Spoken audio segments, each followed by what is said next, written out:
Hello दोस्तों, मेरा नाम है Som and welcome to my channel English by Som sir. तो आज हम पढ़ेंगे इम्पेरेटिव सेंटेंस। क्या होते हैं इम्पेरेटिव सेंटेंस को थोड़ा सा हम लोग जान लेते हैं। ऐसे सेंटेंसेस जिसमें हम किसी से रिक्वेस्ट करते हैं, किसी को कमांड देते हैं या किसी को ऑर्डर देते हैं या एडवाइस या सजेशन हम एक दूसरे को देते हैं। इन सेंटेंस को बोलते हैं हम लोग इम्पेरेटिव सेंटेंस। ये कैसे वर्क करते हैं, क्या फिनोमिना होता है, थोड़ा सा हम लोग बात चीजों को डिस्कस करेंगे। ऐसे सेंटेंसेस को हम लोग बोलेंगे जहां पर हमारे बेसिक सेंटेंस की फ्रेमिंग के लिए हमें जो रिक्वायरमेंट होती है वो सबसे पहले हमें चाहिए होता है अपना एक सब्जेक्ट जो किसी भी एक्शन को, किसी भी वर्ब को करता है। दूसरा हमें चाहिए होता है एक वर्ब और एक चाहिए होता है हमें ऑब्जेक्ट। बट इन सेंटेंसेस के अंदर हमें सब्जेक्ट की रिक्वायरमेंट नहीं होती है। जैसे अगर मैं बात करूं फॉर एग्जांपल, हम सीधे सीधे बोल सकते हैं स्टैंड अप। स्टैंड अप का मतलब है खड़े हो जाओ, सीधे इंपेरेटिव सेंटेंस का पहला एग्जांपल हो जाएगा।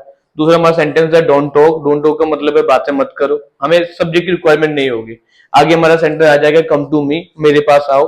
इन सेंटेंस को हम लोग बोलते हैं इंपेरेटिव सेंटेंस। अब सीखेंगे थोड़ा सा कि कैसे हम इंग्लिश से Hindi to English imperative sentence के कैसे यूज करते हैं। तो फर्स्ट ऑफ ऑल हमारा पहला सेंटेंस है कृपया मेरी मदद कर दो। इसको कृपया के यहाँ पर हम लगाएंगे प्लीज, और मेरी मदद करने के लिए लगा देंगे हम लोग प्लीज हेल्प मी। तो ये भी हमारा इंपेरेटिव सेंटेंस बन जाए जो कि रिक्वेस्ट के फॉर्मेट में आ जाता है। फिर हमारा सेकंड सेंटेंस है यहाँ से चले जाओ। इसको हम बोल सकते हैं गो फ्रॉम हियर, यहाँ से जाने के लिए। फिर हमारा आगे सेंटेंस है यहाँ कभी मत आओ। तो कभी मत के लिए हम लोग लगाएंगे नेवर, और जाने के लिए लगाएंगे गो, और वहां के लगा देंगे देयर। तो हमारा सेंटेंस बन जाएगा नेवर गो देयर।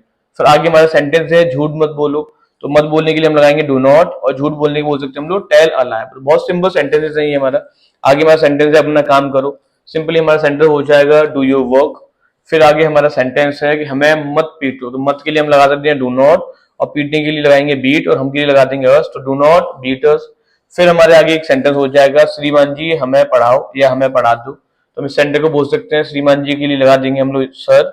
आगे हमारा हो जाएगा टीचर्स, या हम इस सेंटेंस को ऐसे भी बोल सकते हैं सर प्लीज टीचर्स, ऐसे बोल सकते हैं। आगे हमारे कुछ सेंटेंस है जहां एक फोर्स वर्क करता है। जैसे एक सेंटेंस है कि राधा को पढ़ने दो। राधा को पढ़ने दो, तो हम इस सेंटेंस को बनाएंगे लेट राधा, पढ़ने के लगा देंगे स्टडी। तो लेट राधा स्टडी। आगे हमारा सेंटेंस है कि राहुल को खेलने दो। तो सिंपली हमारा हो जाएगा लेट राहुल प्ले। आगे लास्ट हमारा सेंटेंस है माता जी को पूजा करने दो। तो ये सेंटेंस बन जाएगा लेट द मदर वर्शिप। तो ऐसे कई सारे सेंटेंस हम लोग इंपेरेटिव सेंटेंस में वर्क करते हैं। अपनी प्रैक्टिस के लिए आप भी किसी भी 5 सेंटेंस को इस वर्कशीट के अकॉर्डिंग बनाएं और प्रैक्टिस करें। Thank you.